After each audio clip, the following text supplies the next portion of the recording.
आप देख रहे हैं बीए न्यूज। खबर हमारी, फैसला आपका। इस वक्त की बड़ी खबर बरेली से ब्यूरो नागेश गुप्ता के साथ। बरेली अंतर्राष्ट्रीय हिंदू परिषद के अध्यक्ष प्रवीण तोगड़िया बरेली पहुंचे। उन्होंने कहा, जो संगठन सऊदी अरब में बैन है वह भारत में चल रहे हैं। जहां मक्का मदीना है वहां तबलीगी जमात पर बैन लगा है, तो भारत में तबलीगी जमात पर प्रतिबंध क्यों नहीं लगाया गया? हिंसा से जुड़े संगठनों पर प्रतिबंध लगाना चाहिए। उन्होंने कहा, उन पर क्यों प्रतिबंध नहीं लगाया गया? इसलिए मेरा कहना है कि फंडामेंटल एक्टिविटी है उनकी, हिंसा से जुड़े हुए संगठनों पर प्रतिबंध लगाना चाहिए। तबलीगी जमात है, दावते इस्लाम है, पॉपुलर फ्रंट है, ऐसा ही फंडामेंटल सिखाने वाला सहारनपुर का दारुल उलूम देवबंद है। प्रेस वार्ता के दौरान उन्होंने कहा कि पिछले 40 वर्षों से भारत में हिंदुओं के उत्थान के लिए कार्य कर रहा हूं। अपने संगठन के कार्यकर्ताओं के साथ पूरे भारत के हिंदुओं को जोड़ने के प्रयास के साथ ही अब वर्तमान में लगभग 20 लाख कार्यकर्ता की टोली है जो पूरे भारत देश में हिंदुओं के लिए काम करती है। मेरा लक्ष्य हिंदू ही आगे बढ़े। भारत सरकार असम और पश्चिम बंगाल से मुस्लिम घुसपैठियों को बाहर करे ताकि 3 करोड़ हिंदुओं को कारोबार मिल सके। समान नागरिक संहिता जनसंख्या नियंत्रण कानून का नियम लागू करे, यह हमारी मांग है। पत्रकार के भी खुल जाता है। पत्रकार के बाद पहले अपना हिंदू आता ना, पत्रकार से पहले हिंदू नहीं। ये हिंदुओं के लिए हिंदू हेल्पलाइन है मेरे भाई। हिंदू में सिख, जैन, बौद्ध वो हमारे भाई है, उनको भी मदद मिलेगी। हिंदू तो मतलब हिंदू ही हिंदू। मेरी संस्था का मेंबर ही हिंदू के अलावा कोई नहीं बन सकता, तो मैं मदद क्यों करूंगा? अभी हुआ है। अरे भाई, दूसरों को बोलने देंगे नहीं। आप पत्रकार हो, पर आपकी समझ है कि हर एक का राइट है। इस्लामिक संगठन को भी आपने बैन करने की मांग की, सरकार से क्या कहेंगे? मैंने स्पष्ट कहा कि जहां मक्का मदीना है वह सऊदी अरेबिया ने तबलीग जमात पर प्रतिबंध लगाया है। उमेश कोले की हत्या में तबलीग जमात एनआईए कहती है, तो भारत में तबलीग जमात पर प्रतिबंध लगाना चाहिए। अब तक क्यों नहीं लगाया है?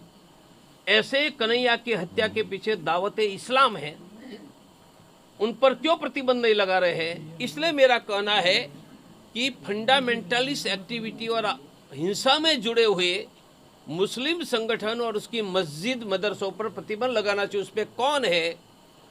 उनमें तबलीग जमात है, दावत इस्लाम है, अहले हदीज है, पॉपुलर फ्रंट है, जमात इस्लाम है और फंडामेंटलिस्ट सिखाने वाला सहारनपुर का देवबंद वाला दारुल उलूम देवबंद है।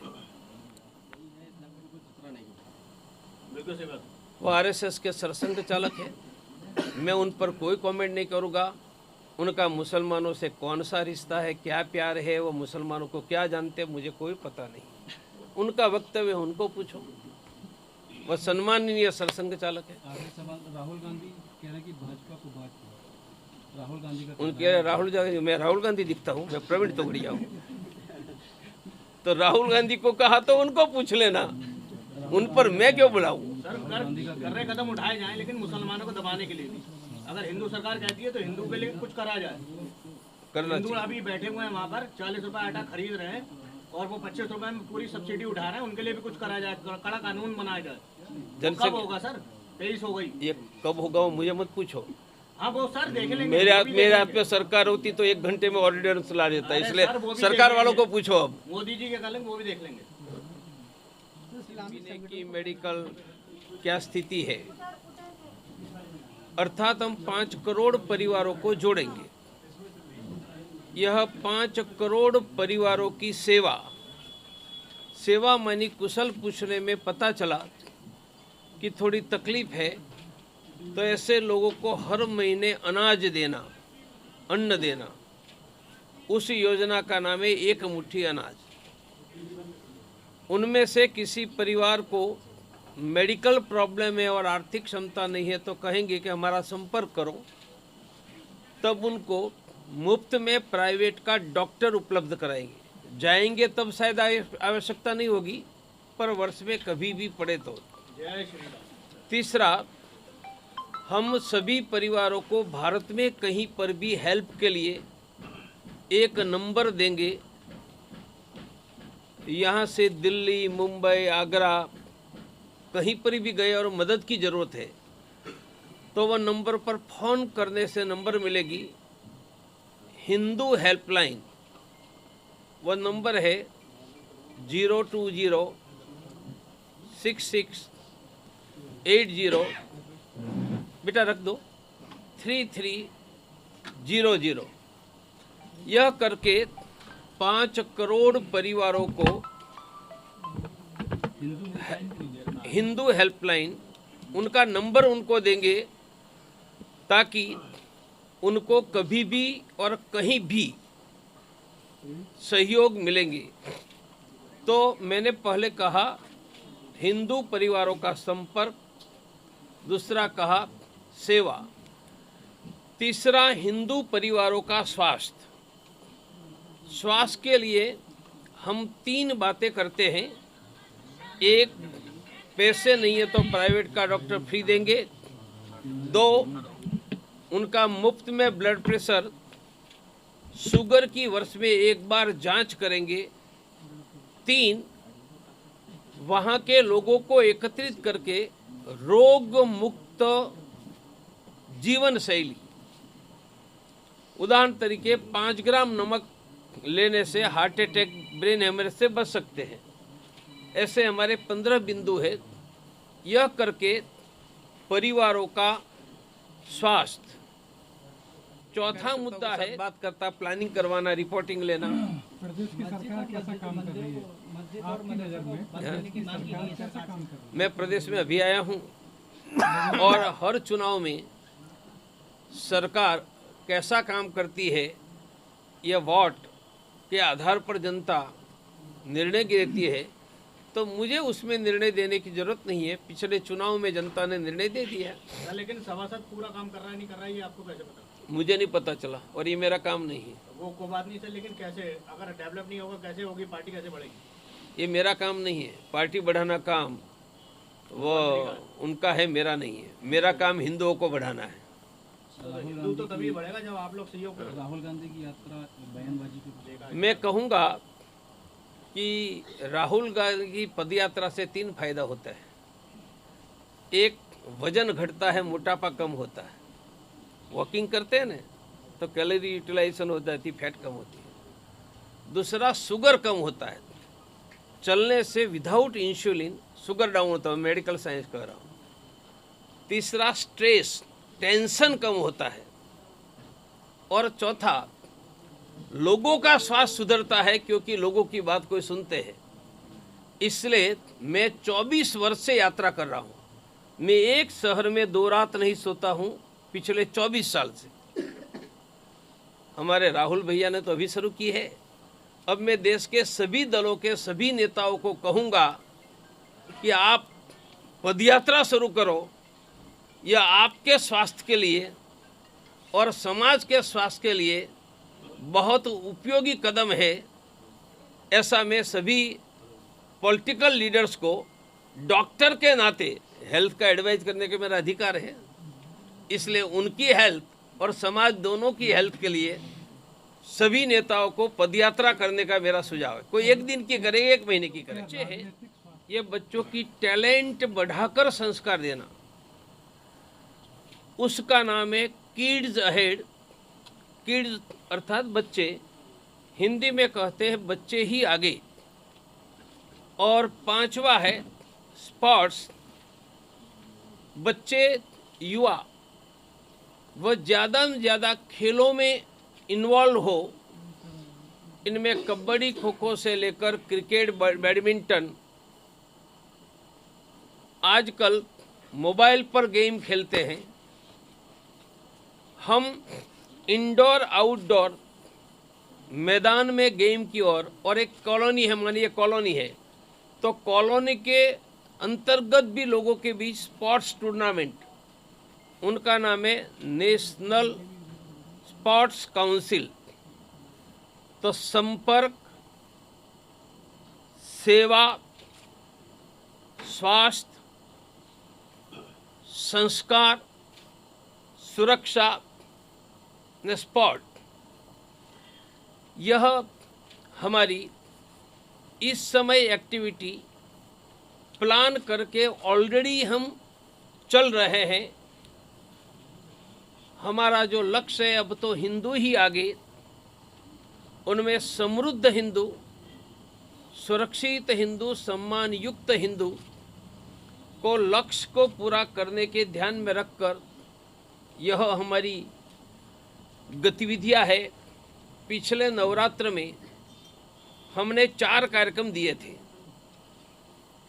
शस्त्र पूजन घरों में और कॉलोनी में, कन्या पूजन घरों में और कॉलोनी में, चंडी पाठ घरों और कॉलोनी में, और चौथा आधा किलो मिठाई और पुराने अच्छे कपड़े गरीब बच्चों के लिए दो। 92,300 जगह पर कन्या पूजन, चंडी पाठ, शस्त्र पूजन हुआ और 1116 जगह पर 5 लाख से ज़्यादा बच्चों को मिठाई और कपड़ा वितरण का कार्यक्रम किया। तो हिंदू ही आगे, समृद्ध, सुरक्षित, सम्मान हिंदू युक्त हिंदू के लिए यह हमारी गतिविधियां है। मैं स्वयं घूमकर और मेरे साथ लगभग 15 लाख के करीबन मेरे देश भर के हिंदू साथी घूमकर घरों में जाकर यह सभी गतिविधियां आगे ले जाने का प्रयास कर रहे हैं। मैंने मेरी बात पूरी की। आपको कुछ पूछना है तो पूछे। लोगों को मिलेंगे तो लोग बात करेंगे। हमें भी लगता है कि हमारी सोच में कोई गलती है तो ठीक करे, इसलिए राजनीतिक स्वास्थ्य भी सुधरता है। मेरा प्रश्न ये नहीं, मेरा प्रश्न है कि पदयात्रा करने वाला का स्वास्थ्य सुधरता है, समाज का स्वास्थ्य सुधरता है। आपने पूछा तो मैंने कहा वो पार्टी का पॉलिटिकल स्वास्थ्य भी सुधरता है। सर कितने हिंदू परिवार अभी छूट गए हैं जोड़ने से? सही बात। ऐसा है, कभी मैंने 80-90% परिवार को जोड़ा था और जोड़ा था। यह परिवारों के साथ मेरी कनेक्टिविटी की लिंक बनी हुई है। यह लिंक के अनेक प्रकार है। अब हम घरों में जाकर संपर्क करने की कनेक्टिविटी की और अभी हमने नवंबर से शुरू किया है। दोबारा मोदी आ पाएंगे? आपके पास इतने कार्यकर्ता हैं? 15 लाख से ज़्यादा मेरे पास पहुंच जाएं। मेरे पास 15 लाख से ज़्यादा कार्यकर्ता है। दोबारा मोदी जी आ पाएंगे? परिवार कितने करोड़ों में है?